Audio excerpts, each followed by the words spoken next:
Ang sarap ng aming pagkain, no? Ostrich. Dayon. Spring water. Green of color. Water crossing. Loose gravel.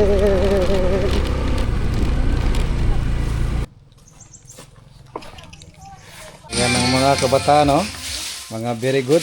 May 1, May 2, May 3. Oops. Ang kinabuhi ko, ihalad ko kanino. Good morning guys, papunta tayo ngayon sa Laak Pioneering Church. Saturday morning ngayon, atin mo nang susunduin si Lexter.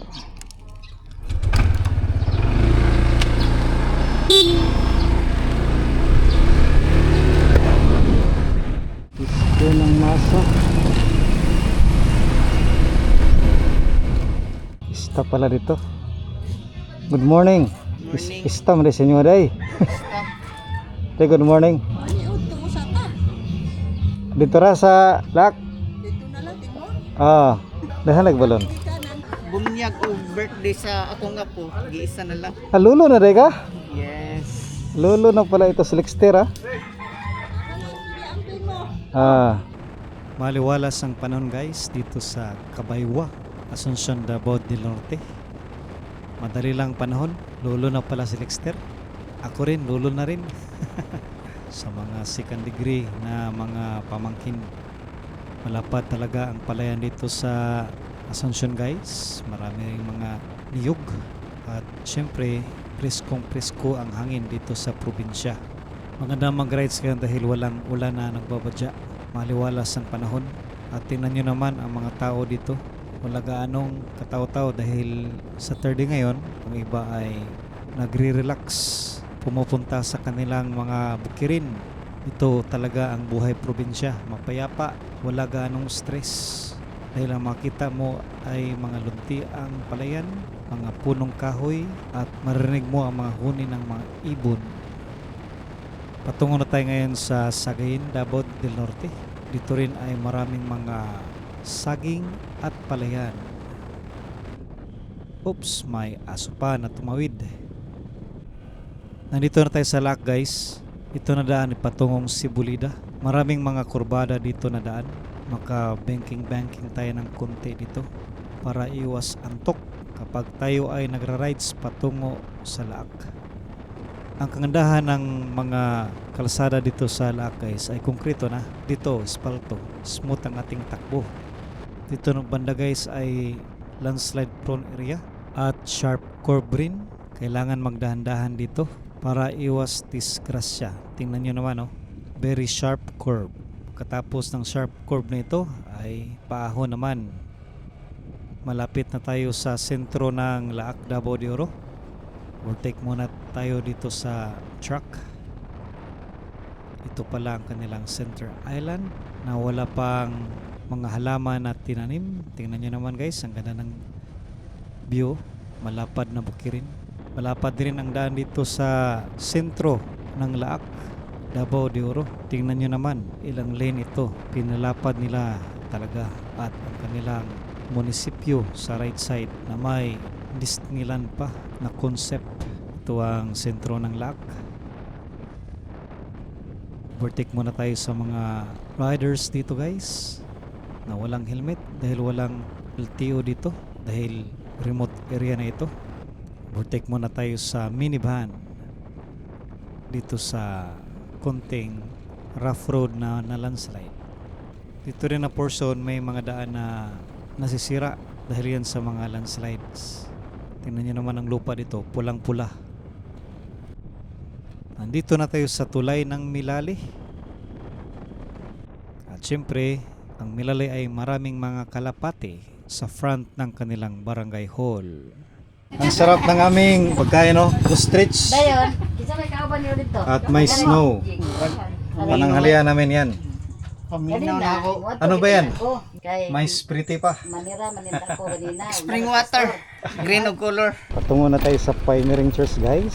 Salamat sa pananghalian namin kinakidyoan. Ang sarap ng kanyang sinabawang ostrich. Ganda ang daan dahil tuyo ang lupa.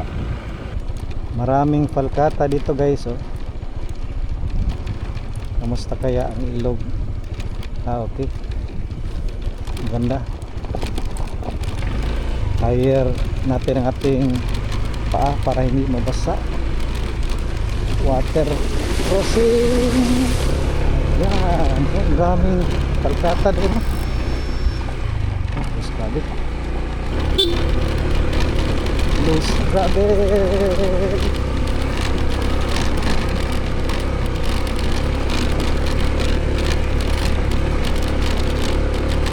Yan ang bahay. Tapos na. Maganda ang tanawin.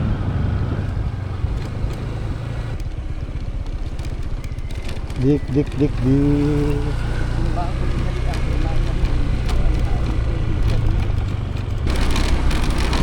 Tayo sa gilid. Sa center.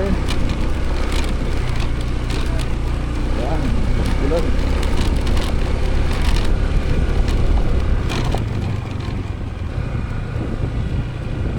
Tayo sa cute na daan.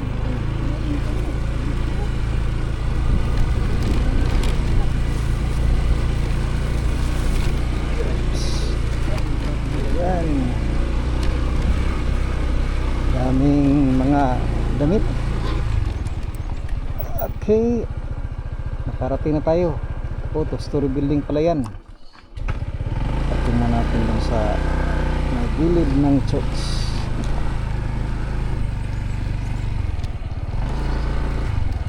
Ayan guys. Sa wakas ay nakarating na tayo. Thank you Lord for the safe travel. Tim! Igrit sa, mangot to.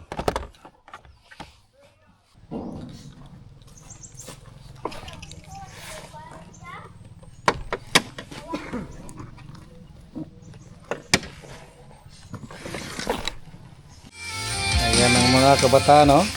Mga very good. Unique ang walis, ha? Mga very good.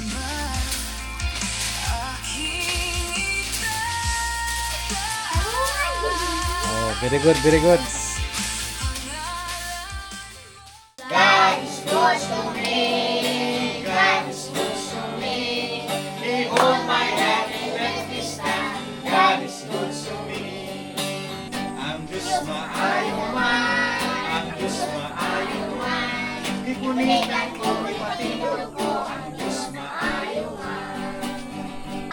Ganito si Samson. Lalaki. Unsa man na si Samson? Oh, kusigan. Unsa pa? Sa remember ninyo. Unsa pa? Oh, unsa pa? Sa ito daw story mga bata? Makita sa Judges chapter 15 verse 1 to 20. Giingnan niya ang iyang ugangang lalaki, gusto kong musulod sa lawak sa akong asawa, apan wala siya pasunda sa iyang ugangan. Giingnan niya si Samson, abi ko nasilag ka kaniya busa, gihatag ko siya sa imong higala, apan ang manghud niya mas guwapo pa kaniya. Bago pang namatay, gikuha niya kini og pinaagi niini, nakapatay siya og 1,000 ka taon. Kaliman mo ana nga imong gigamit ra nga weapon kay pangara sa asno niya, ang napatay nimo kay 1,000, di ba? Makatoba ka nga ana nga bisa na maganig kahoy ra tong gamit kay di ta kapatay kay kuan di maduslan niya sa kung Samson pa kay nagdakop siya og mga ihalas nga mga ero. Karon sa lang gidakop niya ang ihalas nga ero, unsa yang gibuhat? Mali. Unsa gibuhat niya sa mga ihalas nga ero? Gisindihan niya ang ikog para may mong sulo. Ang pangutana nga pagyud, pila ka buk ero iyang gipakuha? Wala na. Kaya giansira na ni Unod. Kinsay pangalan sa tao nga nagbuhat og arka? Lingkod.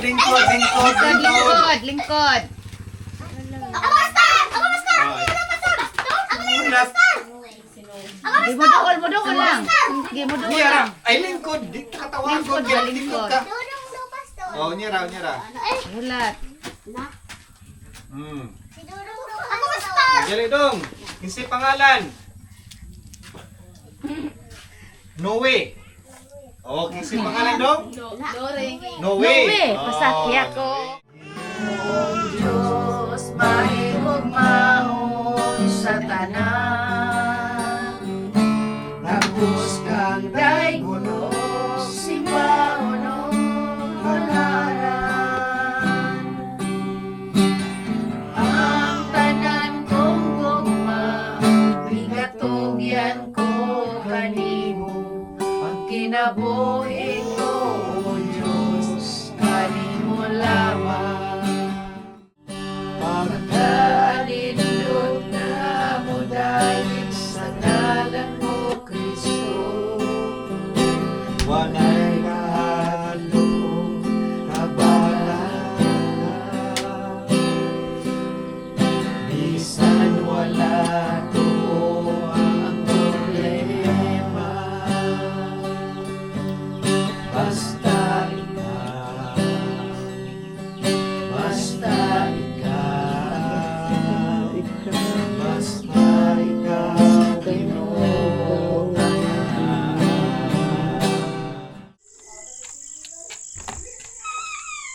Yan guys, ang light. Ito natin ilagay sa comfort room ng Pioneering Church.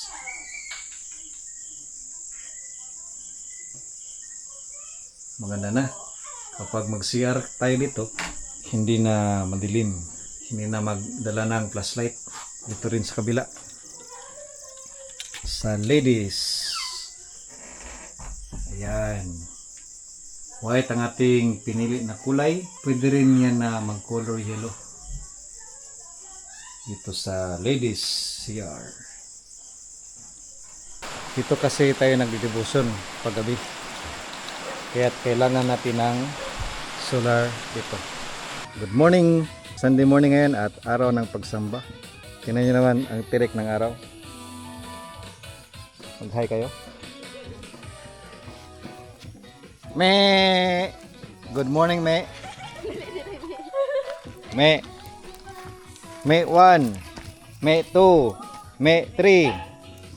Diba mga Me? Ang ganda ng sikat ng araw. Kaninang umaga ay umulan. Diba? Worship tayo.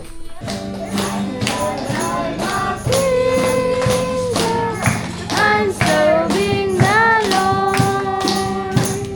I'm reading the Bible, living His word. My passion living, and now I am playing. Our mansion in heaven is waiting for me. Unang-una, nagpasalamat ko nga to sa Ginoo nga itong itaganong kapis kay sa akong palawas sa mas labi sa intiro simana. Nagkapasalamat ko dako nga iya kong tagakusog. Mas labi ning adlaw Ginoo, nagpasalamat ko dako nga nakasimba kami. Mas labi sa mga kaigsunan ng mga nga wala dire. Kapasalamat ka po ning dako sa doon nga nasa sa uma o kasa sa paingon ron. Kaya sila kapis kay sila nga labas panalipis sila Ginoo.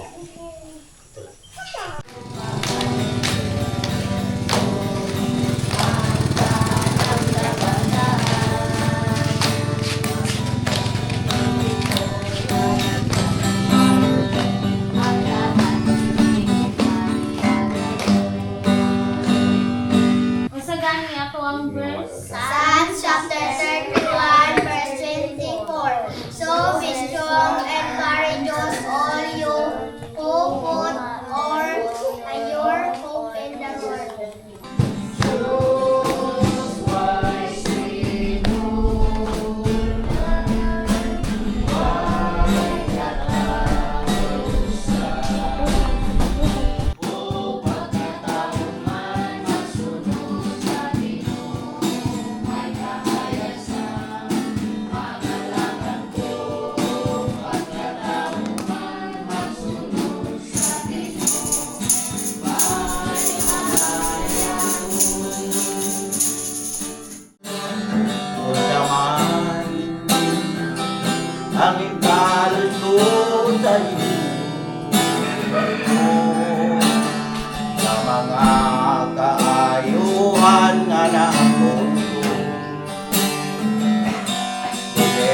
kabayran sa salapi ibulawan.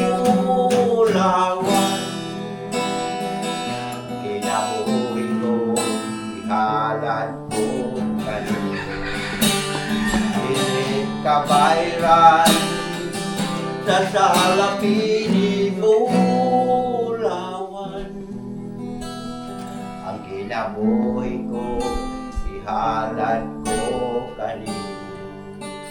Ang kinabuhi ko, ihalad ko kanino. Salamat.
Salamat kayo nga niya mo karon ni ining atubangan nga naa pa mo nagpabilin nga himsog pa nga motrabaho pagid mo para sa inyo ang mga anak og Happy Father's Day. Happy Father's Day pa. Kanara? Walay ko, ano We love you. We love you. Ono, so dako kay pasalamat ko sa Ginoo nga hantod karon nga pangidaron ana agyapon tanduhan at timbayayon para sa atong mga apo. So ampo lang ka sa Ginoo kanunay ang kapis kay kabasog sa atong mga panglawas nga ana sa kanunay magahari sa atong kasing-kasing. So happy Father's Day. Og Walay ko, ito. Hindi paminaw. kanang saan basta ba Mama shop shop. I love you. I love you Lan. So I love you all fathers. Happy Father's Day. Yan na tayo guys. Medyo basa ang daan ngayon.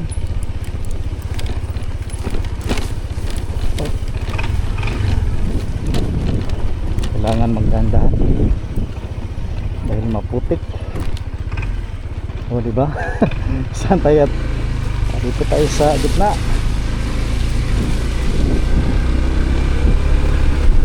Marami ng silo. Yan. Tingnan nyo. Maputik talaga.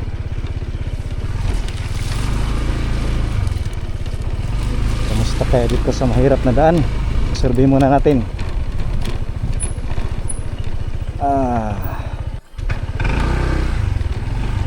Dahil siguruhin natin ang ating safety. Tingnan nyo, slide. Ups. Baya lang na.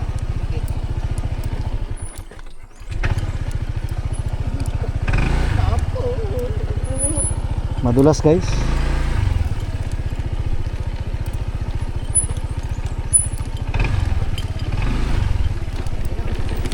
Oops. Madulas pa rin. Hindi okay. Magdahan-dahan ka lang. Magdahan-dahanan. Oh, di ba?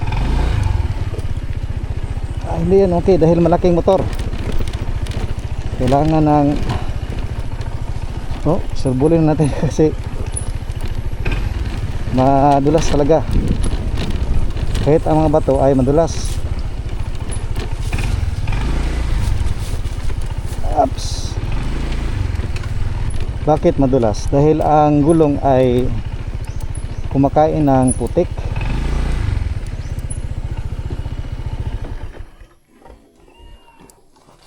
Yan ang reason.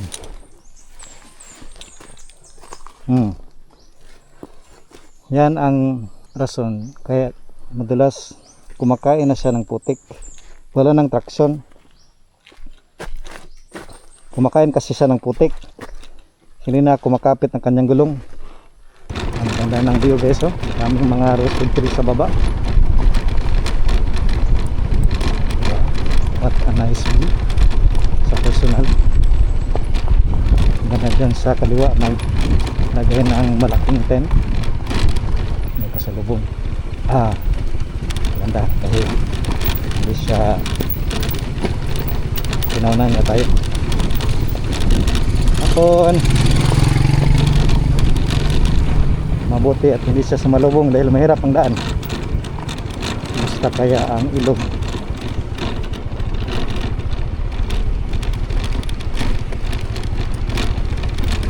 Malaki ng truso guys. Malaking truck.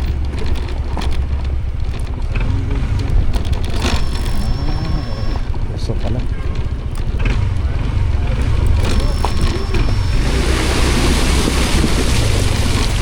Lagyan ng kunti ang tubig.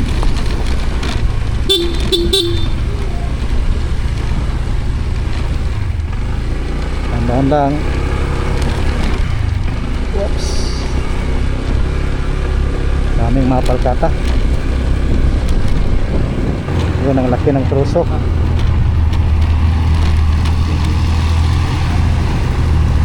Tandaan lang tayo dahil delikado yan kapag mag-loose. Yan ang reason guys kaya ang mga daan dito ay nagigiba. Nadaanan ng malaking pinwheelers. Unahin muna natin yung pinwheelers. Hindi natin yan sabayan dahil masyadong delikado. Burger. Burger yun. May black tiger pa. Hi guys. Grabe pa Si Miriam. Dito tayo sa right side guys. Ito na daan patungo itong binasbas. Sa kaliwa na daan patungo yan ng Lac proper. Dito tayo dumaan kasi pupunta tayo ng Igangon, San Isidro dahil kukuha tayo ng kawayan. Makita natin yan sa ating next video. Shortcut ito pero rough road pa. May mga daan na hindi pa nakongkreto. Tingnan nyo naman dito, may dalawang malaking akasya. Ang lapad ng lilim dahil makapal yung mga dahon nila. Ayan ang dangan. Hindi ko alam kung doon sa kanan saan yan na daan patungo. Pero dito, nandito na tayo sa Inakayan. Ayan o. Ang bukid ay pinutol yung mga kahoy. Ano kayang itatanim dyan? Rough road ito guys, patungong Mangloy. Dito na portion ay hindi pa nakongkrito. Pero dito guys, konkrito na. Nung una, nung duman ako dito, hindi pa, ginagawa pa ito. Ngayon ay smooth na ang ating takbo. Patungong Imelda at Mangloy. Diba? Maganda na daanan. Kapag konkrito na ang daan dito, dito na tayo dadaan kapag tayo ay uuwi patungong Tagum. Dito na area ay maraming mga kurbada. Tingnan nyo naman, pababa ito guys. Maraming mga kurbada. Ang mga niyog dito ay maliliit lang, hindi matataas. Sa unahan ay may landslide. Dandahan lang tayo ng konti para iwas disgrasya. Nandito na tayo sa Binasbas guys. Ito ang kanilang sentro. Ito na daan ay patungo ito sa malaking tulay. Nasiraan pa si kuya ng kanyang carrier sa likod ng kanyang motor. Ayan guys, sa ibaba makita natin ang Madgaw River dito sa Binasbas, kung saan maraming mga tao ang nililigo dyan dahil walang bayad. May motor pa na natumba. Nandito na tayo sa Sabangan, malapit na tayo sa Igangon. Dito natin tatapusin ang ating vlog. Sa next video ay mangunguha tayo ng kawayan. Thank you for watching and God bless.